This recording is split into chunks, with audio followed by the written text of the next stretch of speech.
خواتین کی تعداد کم ہوتی جا رہی ہے۔ ایک رپورٹ کے مطابق 2025 میں خواتین کی میڈیا میں تعداد 4% رہی، جبکہ 2020 میں خواتین کی میڈیا میں تعداد 16% تک تھی۔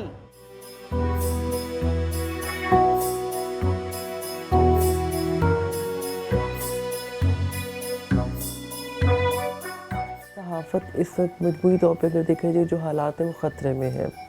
بہت سارے ہمارے جو صحافی مرد حضرات ہیں وہ بھی اس فیلڈ کو چھوڑ کے جا چکے ہیں یا یہاں آنے سے کتراتے ہیں۔ اگر ہم خواتین کی بات کریں تو چونکہ خاتون جو ہے، ایک بچی جو ہے وہ جرنلزم کر کے باہر آتی ہے یونیورسٹی سے پڑھ کے، تو اس کی کوشش ہوتی ہے کہ اس کا فیوچر سیکیور ہو۔ تو میرا خیال ہے کہ جرنلزم میں فیوچر سیکیور نہیں ہے۔ خیبر پختونخوا میں میڈیا میں خواتین نمائندگی کی تعداد مختلف ہے۔ پشاور پریس کلب کے پاس 2019 تک خواتین رجسٹر ممبر کی تعداد 19 تھی، جبکہ 2026 میں یہ تعداد 30 سے زائد ہو گئی ہے۔ ریڈیو کی سائٹ پر کافی زیادہ خواتین خیبر پختونخوا میں کام کر رہی ہیں، جو کہ ایک خوشائند ہے، کیونکہ میڈیا کے اسکل جو رکھتی ہے تو وہ کہیں نہ کہیں پر اسے یوز بھی کر رہی ہیں۔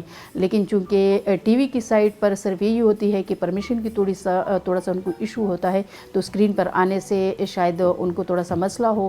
بہت زیادہ تعداد میں بچیاں جو ہیں اب وہ جرنلزم پڑھتی ہیں، اور اس کی وجہ یہ ہے کہ اگر وہ فیلڈ میں اب کام نہ بھی کریں تو اتنے اور اپرچونٹیز ہیں کہ وہ فری لانسنگ کرتی ہیں، آن لائن بزنسز وہ کرتی ہیں، کسی انٹرنیشنل میڈیا آرگنائزیشن کے ساتھ وہ گھر بیٹھے رپورٹنگ کر سکتی ہیں، ویڈیو ایڈیٹنگ وغیرہ کر رہی ہیں، ولاگنگ کر رہی ہیں۔ تو آپ کو اس طریقے سے ایکٹیولی فیلڈ میں نظر نہیں آتی، لیکن ان کا کام آپ کو سوشل میڈیا پر اب زیادہ نظر آتا ہے۔ میڈیا میں خواتین کی نمائندگی میں کمی کے پیچھے پیشہ ورانہ سماجی اور ذاتی عوامل شامل ہو سکتے ہیں۔